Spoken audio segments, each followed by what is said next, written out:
Hello বন্ধুরা, চলে আসলাম পনিরের আরও একটা রেসিপি নিয়ে। তো আমার বরের হয়েছে জ্বর, আর জ্বর মুখে তার এখন কিছুই খেতে ভালো লাগছে না।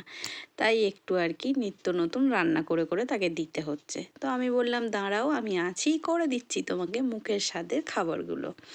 তো এখানে আমি একটা পনিরের প্যাকেট নিয়ে এসেছি, সেইটাকে কিউব করে কেটে নিলাম।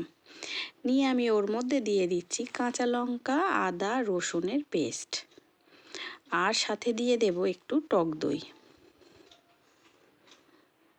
তার মধ্যে দিয়ে দিলাম একটু তন্দুরি মশলা, একটু গোলমরিচ গুঁড়ো, সামান্য একটু গরম মশলা। যেহেতু সে ঝাল ঝাল খাবে তাই আমি এখানে গোলমরিচ গুঁড়ো দিয়েছি। আর দিয়ে দিলাম কাশ্মীরি রেড চিলি পাউডার।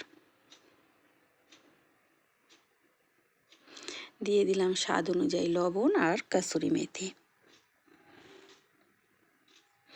সবগুলোকে একসঙ্গে মিক্স করে নেব। আর এই জায়গাটায় আমি একটু সর্ষের তেল দিতে হতো, সেটা কিন্তু ভুলে গেছি, তাই আমি পরে আবার এখানে সর্ষের তেলটা দিয়ে দিলাম। তো তোমরা যখন এটাকে মিক্স করবে তেলটা তখনই দিয়ে দেবে। তেলটা আমি দিয়ে আবার একটু মাখিয়ে রেখে দেব। আসছি কিছুক্ষণ পর। এদিকে কড়াই বসিয়ে দিয়েছি, দিয়ে দিলাম বাটার।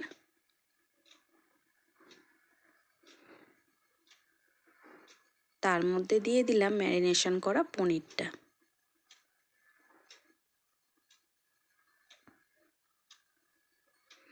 আর দিয়ে দিলাম এখানে কাঁচা লঙ্কা আর পেঁয়াজ। পেঁয়াজগুলো দেখছো আমি ডুমো ডুমো করে কেটে নিয়েছি।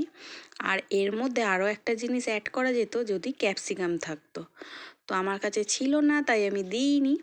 তোমরা যখন বানাবে অবশ্যই ক্যাপসিকামটা দিয়ে দিও। দিয়ে এটা হালকা হাতে নাড়িয়ে দেব। দিয়ে সামান্য একটু যে থালায় ম্যারিনেশন করে রেখেছিলাম ওইটাই ধুয়ে একটু জল দিয়ে দিয়েছি।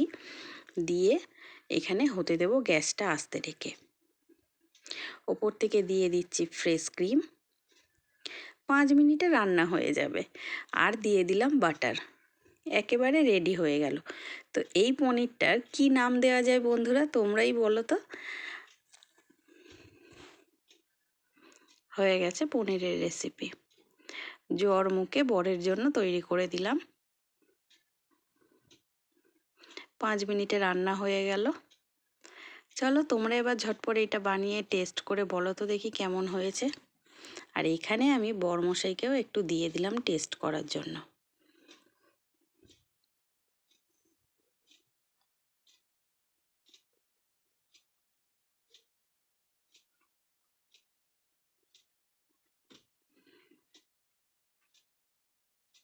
হাত চেটে পুটে খাচ্ছে, বোঝাই যাচ্ছে ভালো হয়েছে।